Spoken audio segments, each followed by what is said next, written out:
신인간혁명 이케다 다이사쿠 22권 명보 이 세상에서 가장 존엄한 보배는 생명이다. 그러므로 명보라고 한다. 관심본존초 문단에는 대저 유심의 중생은 생명을 보배로 한다. 모든 보배 중에서 명보가 제일 이로다라고 쓰여 있다. 생명을 지키는 일은 모든 일보다 가장 먼저 해야 한다. 본디 국가도 정치도 경제도 과학도 교육도 생명을 지키기 위해 있다. 입정 안국은 이 사상을 사람들 가슴속에 확립하고 생명을 존중하는 사회를 만드는 일이라 해도 좋다. 1975년 9월 15일 야마모토 시니치는 도쿄 시나노 마치에 있는 학회 본부에서 열린 제3회 닥터부 총회에 참석했다. 닥터부는 의사, 약사들로 구성된 그룹이다. 시니치가 닥터부 총회에 참석한 것은 이때가 처음이었다. 닥터부는 1971년 9월에 결성했다. 불법을 근저로 한 자비의 의학의 길을 연구하고 인간주의를 바탕으로 한 의료 종사자의 연대를 구축하고자 발족했다. 이 무렵 의료보험 개정을 둘러싸고 후생성과 일본 의사회가 대립하고 있었다. 그 배경에는 가파르게 오른 의료비가 있었다. 당시 진료비 체계로는 의사의 의료기술이 거의 평가받지 못했으며 진료비는 대부분 약값이나 주사비 등이 차지했다. 그런 체계는 결과적으로 약만 처방하고 검사만 하는 식의 의료를 가속화시켰고 의료비 증가라는 사태를 낳는 요인이 됐다. 그래서 후생성은 의료비 급증을 막는 타겟책으로 의료비를 올리는 쪽이 아닌 진료비 체계를 재검토하기로 했다. 그러자 의사회는 의사의 희생 위에 의료비를 낮추려는 정책이라고 맹렬히 반발했으며 마침내 이해 4월 보험의 총사퇴라는 방침을 결의했다. 그리고 7월 의사들 대다수가 조합이 관장하는 건강보험 등 피고용자 보험의 보험의 사퇴에 동참했다.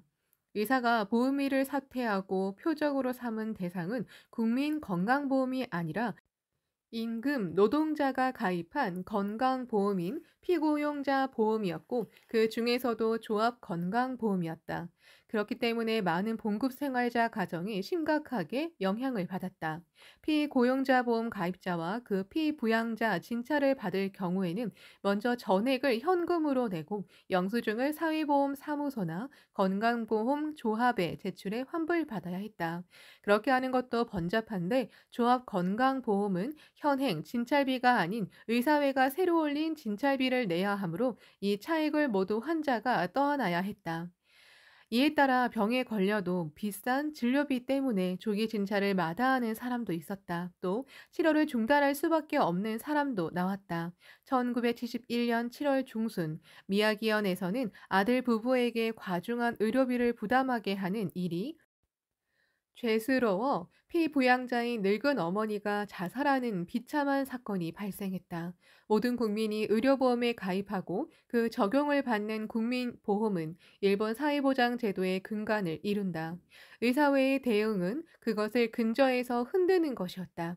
의사회는 의료 제도를 근본적으로 개혁해야 한다고 주장했으며 정부가 그에 제대로 대응하지 못한 점도 사실이었다. 그러나 국민의 생명을 인질로 잡는 듯한 결과에 이르자 사람들은 의사회에 분노하게 되었다. 정부와 의사회가 합의하여 보험의 사퇴는 한 달 만에 매듭을 지었지만 의사회는 의료비를 대폭 올려달라고 요구했다. 사태는 난항을 거듭하고 있었다. 야마모토 시니치는 그런 상황을 지켜보며 의사의 양심 문제를 생각하지 않을 수 없었다. 그는 이렇게 생각했다. 인명을 돌보는 의사라는 일은 성직이다. 의료 제도를 개혁하는 일도 중요하다. 그러나 그 이상으로 의사가 생명의 존엄을 지키려는 신념을 지니고 자비심을 배양하는 일이 가장 중요한 문제이지 않을까. 야마모토 시니치가 의사들이 보험의를 사퇴해 사회가 혼란해진 1971년 7월에 이렇게 제안했다. 문화본부의 의사를 비롯해 의료 종사자들이 모인 그룹인 닥터부를 결성합시다. 그때까지 의사들은 학술부에 소속했지만 9월에 열린 제2회 의학술부 총회에서 새롭게 의사와 치과의사 그리고 약사와 검사 기사로 구성된 닥터부를 신설했다. 신이치는 의학계의 현상을 깊이 주시했다. 의술은 인명을 구하는 박애의 길이라 하여 의술은 인술이라고 일컫는다. 그러나 그 말을 빗대어 의술은 산술이라는 식으로 야유할 만큼 일부 의사들이 심하게 이혼을 추구했다. 또 환자 부재 상태 의료라는 지적도 있었다. 의사에게 고통을 호소해도 진지하게 들어주지 않는다. 병원에서는 무슨 검사가 그리 많은지 물건 취급을 받는 것 같다. 치료법이나 약을 상세히 설명해주지 않고 약물을 지나치게 많이 투여한다는 소리도 적지 않았다. 많은 사람이 의사가 과잉 진찰을 하고 치료하는 경향을 통감했다. 그렇듯 현대 의료가 일그러진 데는 의료 제도에 관한 문제뿐 아니라 의사가 지닌 도덕성이나 삶의 자세에도 커다란 요인이 있으리라. 신이치는 본디 의료의 근본에는 자비가 있어야 한다고 생각했다. 자비는 발고 열악, 고를 제거하고 낙을 준다. 이다. 일체 중생을 구제하려고 출연하신 부처의 대자 대비에 그 궁극의 정신이 있다. 니지렌 내성인은 일체 중생이 이의 고를 받으면 모두가 이는 니지렌 1인의 고가 되느니라. 어서 758쪽라고 말씀하셨다. 모든 사람이 겪는 여러 가지 괴로움을 모두 자신의 괴로움으로 받아들여 동고하셨다. 의료 종사자가 이 자비로운 정신을 바탕으로 이기주의를 타파한다면 의료에 임하는 본연적인 자세가 크게 나아지고 분명히 인간의학이라는 새로운 길이 열릴 터이다. 의료 종사자의 인간혁명이 희망을 주는 광명이 된다. 야마모토 시니치는 의사 멤버들을 만날 기회가 있을 때마다 계속 자비로운 의학의 체연자이어라 라고 격려했다. 닥터부에서는 그런 시니치의 격려에 보답하고자 자신들이 할 수 있는 일이 무엇인지 거듭 협의했다. 그리고 주민에게 건강 상담을 무료로 해주는 여명 의료단을 조직하고 의사가 없는 지역 등에 파견하기로 했다. 나이팅게일이 이렇게 말했다. 우리에게 필요한 것은 무엇일까요? 모든 일의 근저에 최고주의를 지니는 일입니다. 최고주의에서 고귀한 실천이 생긴다. 멤버 중에는 장례를 촉망받는 대학병원 의사나 박사도 많았다. 그런 사람들이 벽지에 가서 무료로 건강 상담을 한다는 것이다. 그 보고를 들은 신이치가 이렇게 말했다. 존귀한 일입니다. 보살의 모습입니다. 학회는 한 사람의 생활 태도에 그런 보살의 마음과 실천이 체현된 사회를 만들고자 합니다. 닥터부 여러분은 그 선구자가 되기 바랍니다. 닥터부 그리고 간호사들의 시라카바 그룹 멤버들로 구성된 여명 의료단은 닥터부를 결성하고 나서 7개월이 지난 1972년 4월에 처음으로 파견되었다. 저 가까이 푸른 산이 이어지며 아른거렸다. 자동차 10여 대가 자욱한 흙먼지를 일으키며 논 가운데로 난 울퉁불퉁한 길을 나아갔다. 그 차에는 의사, 검사기사, 간호부 등 여명 의료단 61명이 타고 있었다. 일행이 도착한 곳은 미야기현 가미군 미야자키초에 있는 초등학교였다. 이곳에서 무료 건강 상담소를 열었다. 교통수단이라고는 버스가 하루에 8번밖에 다니지 않는 곳이었다. 현지 주민 대표가 상담소 입구에서 얼굴 가득 웃음을 띠고 환영했다. 여기까지 찾아와 주셔서 감사합니다. 이 부근에서는 건강 상담을 할 기회가 거의 없어서 모두 기뻐하며 기다리고 있습니다. 여명 의료단 멤버는 무료 건강 상담소를 여는 초등학교에서 곧바로 옷을 갈아입고 능숙하게 준비를 마쳤다. 이른 아침부터 사람들이 몰려들어 상담을 시작하는 오전 9시에는 이미 50명 정도가 기다리고 있었다. 찾아온 주민은 먼저 소변 검사를 비롯해 키, 몸무게, 그리고 혈압 등을 재고 대기실로 정한 재봉실에서 순서를 기다렸다. 기다리는 동안에는 각 전문의에게 건강 관리나 식생활 등에 관한 이야기를 들었다. 일상생활에서 일어나기 쉬운 부상에 출혈을 하는 경우를 비롯해 화상이나 골절 등에는 각각 어떻게 응급처치를 해야 하는지 설명했다. 모두 진지한 표정으로 이야기에 귀를 기울였다. 각 교실에서는 약 30명의 전문의가 내과, 외과, 산부인과, 이비인후과, 치과 등으로 나누어 건강을 상담했다. 주민 중에서는 건강보험증을 내밀며 조심스럽게 진료비를 물어보는 사람도 있었다. 이 건강 상담은 모두 무료입니다. 하고 대답하자 이렇게 고마울 수가 하며 몇 번이고 머리를 숙였다. 또 불안한 표정으로 "제 몸 상태가 어떤가요?" 하고 물어본 사람이 "특별한 문제는 없습니다." 하는 대답에 안심하고 싱글벙글하며 돌아가는 광경도 볼 수 있었다. 몸에 이상이 있거나 병을 발견한 경우에는 잘 설명해 주고 병원으로 가 보라고 설득했다. 의사를 비롯해 의료단 멤버는 교대로 서둘러 식사하는 시간을 제외하고는 휴식 시간도 갖지 못했다. 오후 6시에 끝날 때까지 451명이 건강을 상담했다. 주민은 전문의에게 상담받을 수 있었다는 점이, 그리고 특히 의사들이 웃는 얼굴로 따뜻하게 가족처럼 친절히 상담해 주어서 매우 기뻤던 모양이다. 또 병을 사전에 예방하는 여러 가지 방법을 비롯해 알기 쉽게 열정적으로 설명해 주는 모습에 감동했다고 한다. 의료단 멤버는 건강을 바라고 행복을 바라는 기원과도 같은 심정으로 상담했다. 진지하고도 성실한 일념에서 나오는 말은 사람의 가슴을 울리고 마음의 공명을 넓혀주기 마련이다. 여명 의료단은 그 뒤에도 나라현 가와카미 무라를 비롯해 구마모토현 나미 노선 당시, 홋카이도 아스타 무라 당시, 오키나와현 구니 가미손 등 각지에서 무료 건강 상담을 계속했다. 그 횟수는 10년간 120회에 달했다. 학계 닥터부가 아닌 다른 의사들도 이 활동에 공감하고 찬동하며 참여했다. 많을 때는 절반 가까이 그렇게 협력하는 의사들로 구성될 때도 있었다.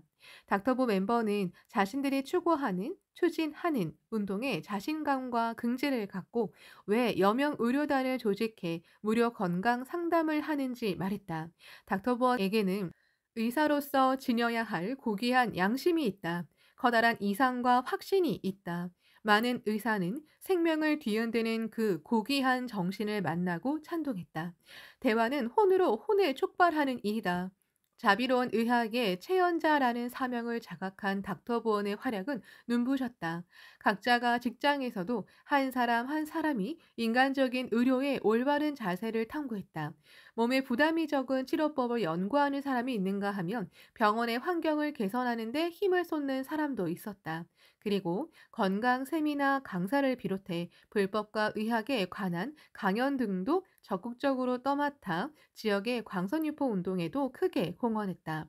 또 멤버들은 자비의 의학을 추구하는 데는 불법의 인간관과 생명관을 깊이 배워야 할 필요를 통감하고 1973년부터 닥터부 교학 연찬회도 열었다. 야마모토 신이치도 닥터부 육성에 각별히 힘을 쏟았다. 대표와 수차례 이야기도 나눴다. 그때마다 멤버들은 안락사에 관한 견해를 비롯해 신약에 대한 기본적인 사고방식, 불법자로서 인공, 중절을 어떻게 받아들여야 하는가 등을 잇따라 질문했다. 모든 질문이 어렵고 복잡한 주제이지만 신이치는 불법의 생명관을 바탕으로 사고방식의 원칙을 제시했다. 의학은 양날의 검이 되기도 한다. 많은 사람의 생명을 구하기도 하지만 부작용을 비롯해 여러 가지 폐해를 낳기도 한다. 특히 의사를 비롯해 의학에 종사하는 사람들이 그릇된 생명관에 빠지면 의료의 대혼란을 불러올 수도 있다. 그러니만큼 올바른 생명관을 구명하는 일은 의사에게 반드시 해내야만 하는 요건이라고 할 수 있다. 생명을 가장 깊고도 본원적으로 설에 밝힌 것이 불법이다. 그러므로 불법을 연찬하고 그 가르침을 체현하는 일은 의사로서 선구적인 탐구라 해도 좋다. 신예치는 닥터부를 비롯해 모든 동지가 불법의 생명 천리를 연찬하는 실마리가 되기를 바라는 마음에서 교학이론지 대백연화의 1972년 10월호부터 1973년 12월호까지 생명론을 주제로 대담을 연재했다. 함께 이야기한 상대는 의학 박사와 교육부의 간부들이었다. 이 대담에서는 색신부리, 의정부리, 삼재, 일념, 삼천 등을 현대의학이나 과학, 사회 현상 등에 맞춰 여러 각도에서 논했다. 또 신해치는 불법의 생명 천리를 널리 세계에 전하고자 1972년 5월 아놀드 토인비 박사와 영국에서 나눈 대담에서 동양의학과 불법을 주제로 이야기했다. 그리고 이듬해 11월에는 토인비 박사가 소개한 세균학의 권위자 르네 디보스 미국 록펠러 대학교 교수와 일본에서 만나 인간의 생사 문제 등을 주제로 대화를 나눴다. 있다. 사람에게서 사람으로 그런 대화와 공감을 넓혀가는 데 인간주의라는 새로운 조류가 일어난다. 몇 사람을 만나서 얼마만큼 가슴을 열고 대화를 나눌 수 있느냐가 생명의 세계를 여는 힘이 된다. 신이치는 이런 대화를 준비하며 의학 공부도 열심히 했다. 그는 늘 배우려고 했다.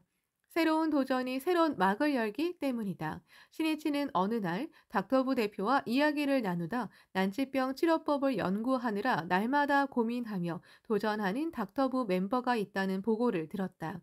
존귀한 일입니다. 그 고민은 보살의 고민입니다. 난해하기 그지없는 문제인 만큼 절망감이 들 때도 있겠지요. 그러나 재불의 지혜는 심심무량합니다.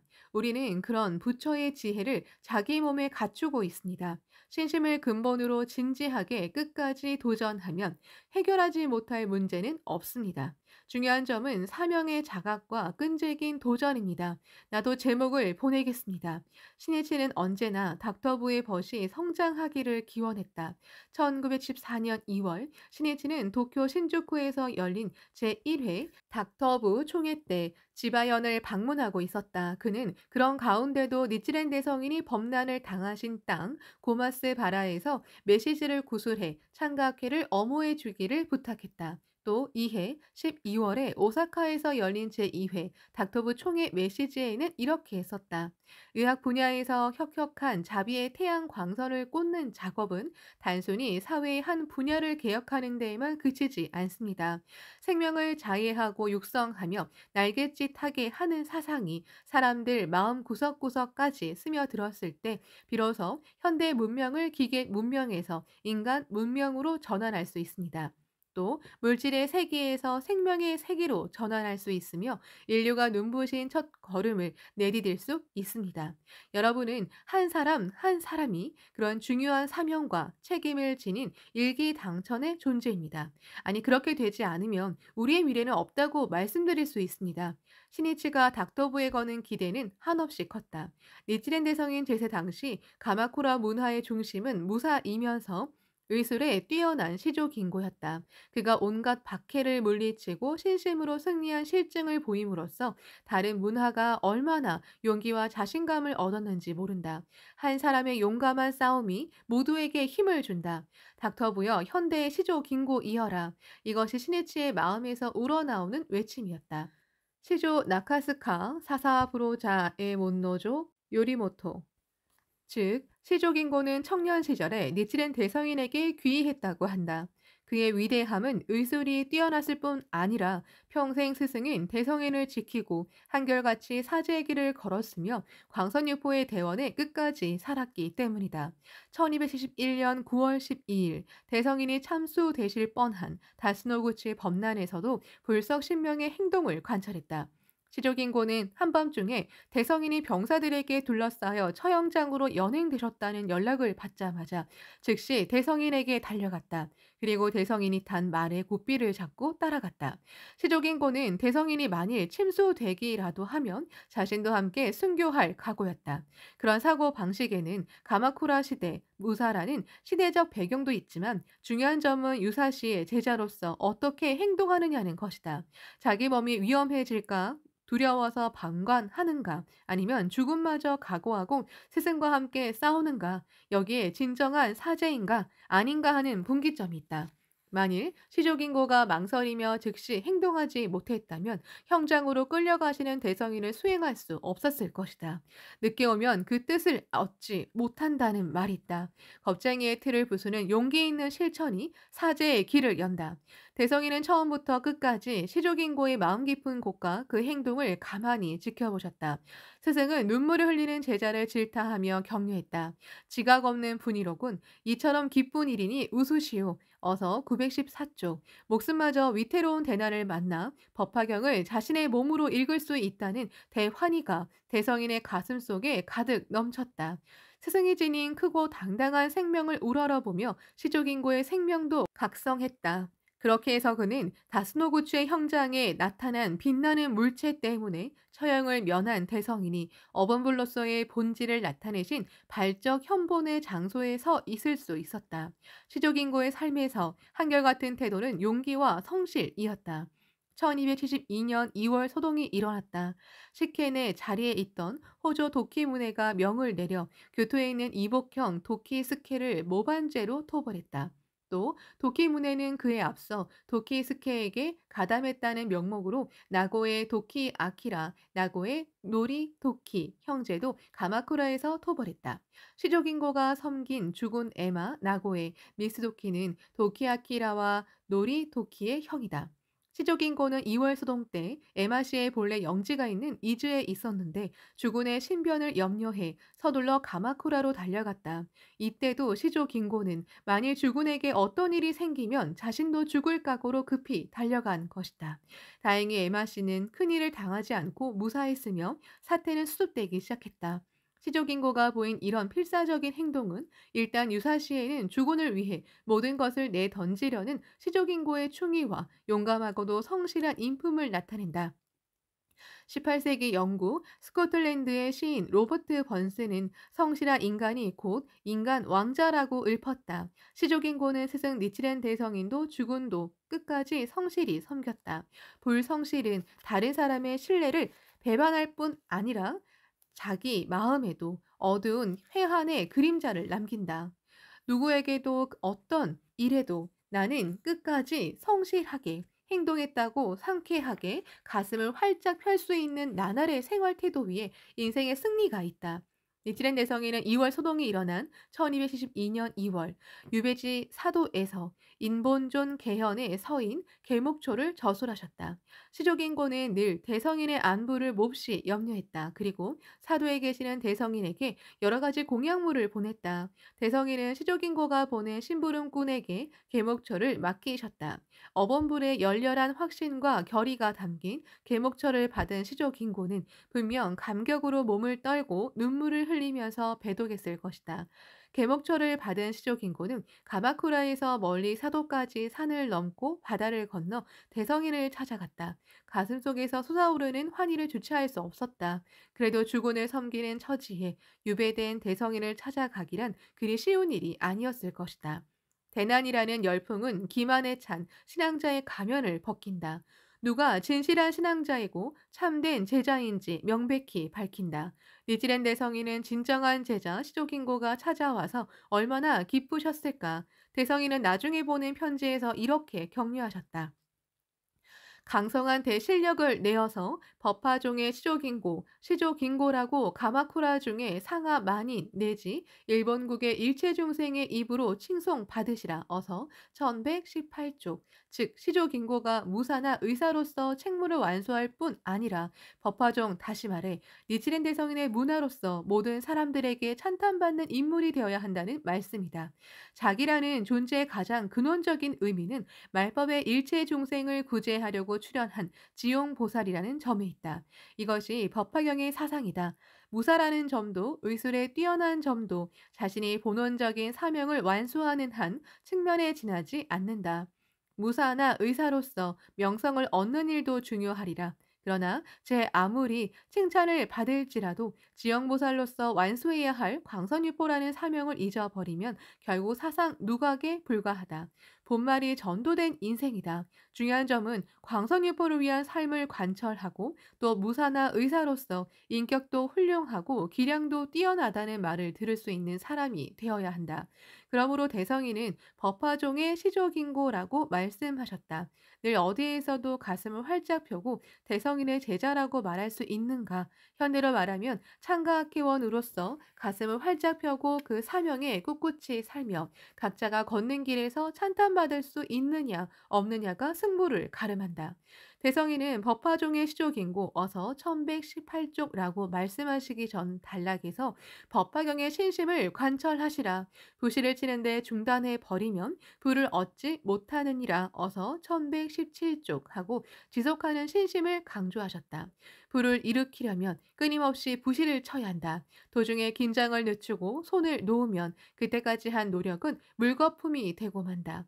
불을 일으킬 때까지 점점 더 기세 있게 작업을 지속하는 수밖에 없다.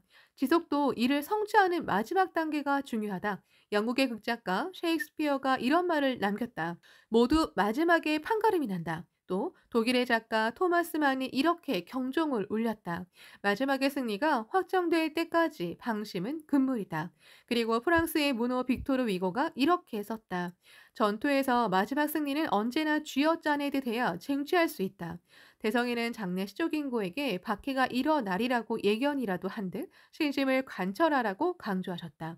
대성인이 사도에서 돌아온 후 민호부에 들어가셨던 1274년 9월 시족인고가 죽은 에마씨를 절복했다. 에마씨는 연부를 믿고 고쿠라쿠사 료칸을 신봉하고 있었다. 그렇기 때문에 충의에서 나온 시족인고의 절복은 주군의 노여움을 샀고 동료에게도 박해를 받기에 이르렀다. 그리고 1276년 죽은 에마씨가 시족인고의 소령을 저 멀리 에치고 지방의 땅으로 교체하겠다는 내명을 내렸다. 현대로 말하면 좌천에 해당할 것이다. 드디어 시족인고에게 인생의 고비라 할 커다란 시련이 시작되었다. 고투라는 산봉우리를 넘지 않으면 승리할 수 없다. 산봉우리가 높고 험하면 고생도 심하다. 그러나 그 봉우리를 오르면 양양한 미래가 펼쳐진다. 광선유포의 길은 투쟁이 잇따르는 길이다. 삼장 삼하에 맞선 치열한 공방전이 벌어지는 길이다. 방심하고 긴장을 풀면 그 순간에 허점을 찔려 실패하고 만다. 모든 사람의 행복과 평화를 위해 자신의 일생 성부를 위해 걸음을 멈추지 말고 나아가야 한다. 소령 교체라는 내명이 내려진 시조긴고를 더욱 궁지로 몰아넣는 일이 일어났다. 누군가 거짓으로 시조긴고를 헐뜯는 이야기를 꾸며 죽은 에마 씨에게 참언한 것이다.